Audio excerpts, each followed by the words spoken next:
सुप्रभात छात्रों।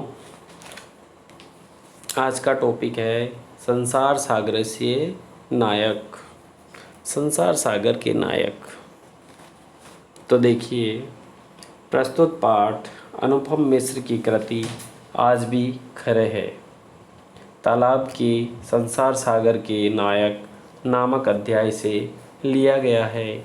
इसमें विलुप्त होते जा रहे पारंपरिक ज्ञान कौशल एवं शिल्प के धनी गजदर कारीगर के संबंध में चर्चा की गई है।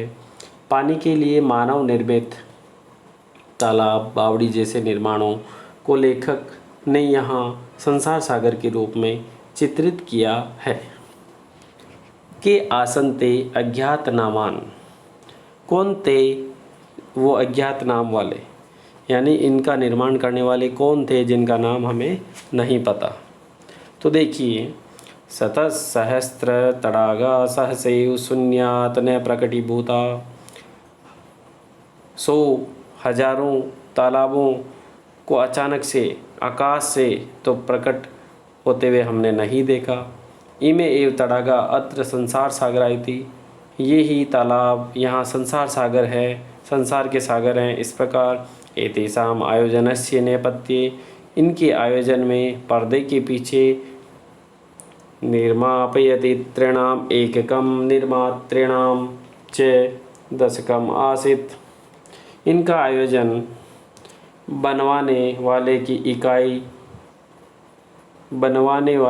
इकाई और बनाने वाले की दहाई थी।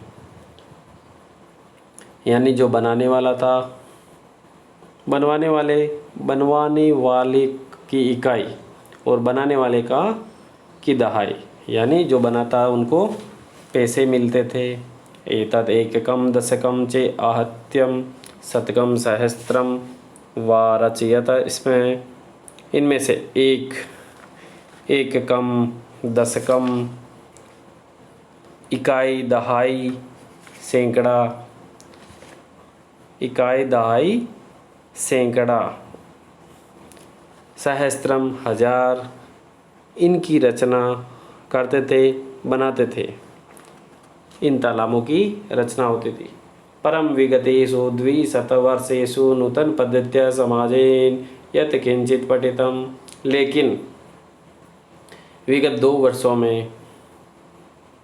200 वर्षों में नई पद्धति के आयोजन से जो कुछ भी पढ़ा है हमने, पाठितेन तेन समाजेन एककम दशकम सहस्त्रकम इत्येतानि शून्य एव परिवर्तितानि। और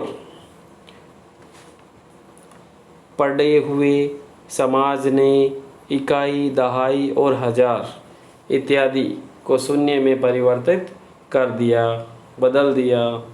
अस्य नूतन समाजस्य मनसि इयम् अपि जिज्ञासा ने उद्गता यद् अस्मात् पूर्वम् एतावत् तडागा के रचयन्ति। यानी इस नए समाज ने हमारे मन में यह जिज्ञासा उद्गत की कि इससे पूर्व इन तालाबों के निर्माण किसने करवाया, इनकी रचयिता कौन थे। एतादृशानि कार्याणि कर्तुं ज्ञानस्य यो, यानी इस प्रकार के कार्य करने के लिए नूतन प्रविधि विकसित, नई विधियां विकसित हुई। तेन प्रविधिनामपि पूर्व संपादितम् एतद् कार्यं मापयितुं न केनापि प्रयत्नितम्। इस प्रकार के कार्य करने के लिए नई प्रविधि विकसित हुई। तेन प्रविधि नापि पूर्व, यह विधि पूर्व में संपादित एतस्य कार्य समापितुं न केनापि प्रयत्नितम्। यानी कि इस कार्य को करने की विधि से भी पहले संपादित इस कार्य में किसी के भी प्रयत्न नहीं, यानी ऐसी जो भी विधियाँ थी इसको पहले किसी ने भी प्रयत्न नहीं किया, यानी मेहनत किसी ने भी नहीं किया। इन विधियों को अपनाने के लिए पहले किसी ने प्रयत्न नहीं किया। अद्य ये अज्ञात नामान वर्तन्ते, ये अज्ञात नाम वाले आज भी हैं। पुरा ते बहुप्रथिता आसन, पहले तो वह प्रसिद्ध थे, पहले तो क्या थे? गजदर प्रसिद्ध थे। अशेषे ही देशे तड़ागा निर्मीयन्ति, इसमें पूरे देश में तालाबों का निर्माण करते थे। निर्मातारो अपि अशेषे देशे निवसन्ति, और निर्माण करने वाले भी देश में निवास करते थे, संपूर्ण देश में निवास करते थे या देश में रहते थे। गजदरे इति सुंदर शब्द तड़ाग निर्मातृणाम सादर स्मरणताम। गजदर इस प्रकार के सुंदर शब्द तालाब का निर्माण करने वाले, जिनको हम सादर हमेशा याद करते हैं। राजस्थान से केषुचिद् भागेषु शब्दों अयम अद्यापि प्रचलति। राजस्थान के कुछ भागों में ये शब्द आज भी प्रचलित है। कौन सा शब्द? गजदर। के गजदर है। गजदरे कौन है? ये गज परिमाणम धारयन्ति से गजदरे, जो गज के परिमाण को नापता है, लंबाई चौड़ाई को नापता है, उसे क्या कहते हैं? गजदर। क्या कहते हैं? गजदर। गज परिमाणम एवं मापन कार्य उपयुज्यते।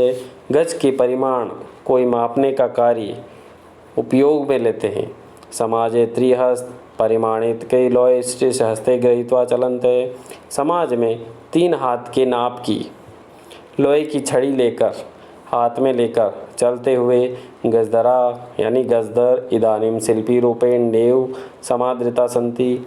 इस समय आदर को प्राप्त नहीं होते हैं, यानी गजदर का कोई आजकल आदर नहीं करता, मान सम्मान नहीं करता।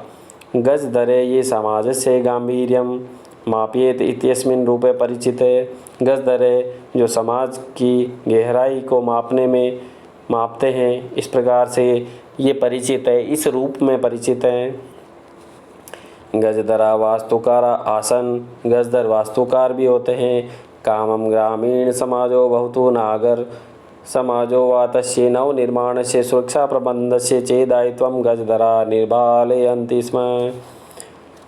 यानी कि वास्तुकार भी हैं ग्रामीण समाज में भी और नागरिक नगर समाज में भी नव निर्माण सुरक्षा प्रबंध आदि का दायित्व गजदर ही निभाते थे।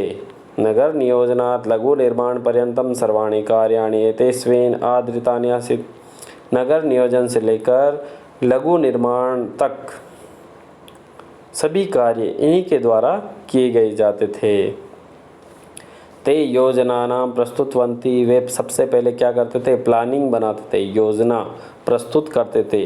भावी व्ययम आकलयन्ति, और भावी व्यय यानी खर्चे का आंकलन करते थे। उपकरण भारान संग्रहन्ति, और उपकरण जो भी इनको ज़रूरत होती थी उनके बारे में वे बताते थे। खर्चे का आंकलन करना, इतना ही नहीं,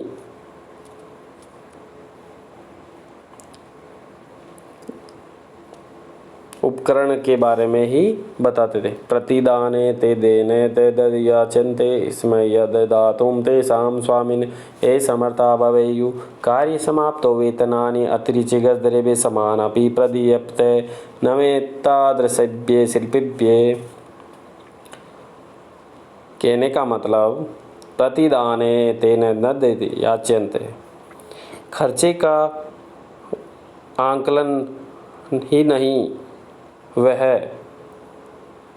जो भी मांगते थे, यद दातुम तेसाम स्वामिन असमर्था, समर्थ या असमर्थ हो देने वाला, यानी कि जो देने वाला समर्थ हो या असमर्थ हो, इसके बारे में भी वो आंकलन करते थे कि ये पैसे देगा या नहीं देगा, गरीब है या अमीर है, इसके बारे में बताया गया। कार्य समाप्त हो, और कारीगर यानी गजदर की कार्य की समाप्ति के बाद में जो उनकी मेहनत का फल यानी वेतन रुपए मिलता था, उनकी अतिरिक्त गजदरों को सम्मान भी प्रदान किया जाता है, यानी सापा पहनाकर उनका मान सम्मान, खाना खिलाना, जो भी मान सम्मान है वो पहले ज़माने में किया जाता था। नम एतादृशेभ्यः शिल्पिभ्यः, इस प्रकार के शिल्पकारों को नमस्कार है। नमः शिल्पिभ्यः एतादृशेभ्यः, तो हमें इन गजदरों का मान सम्मान हर्षपूर्वक करना चाहिए, क्योंकि यही हमारे संसार सागर के नायक हैं। यही हमारे घर, तालाब, नदियों, बावड़ियों का निर्माण करते हैं। तो हमें इनका अपमान नहीं करना चाहिए, मान सम्मान करना चाहिए। धन्यवाद छात्रों।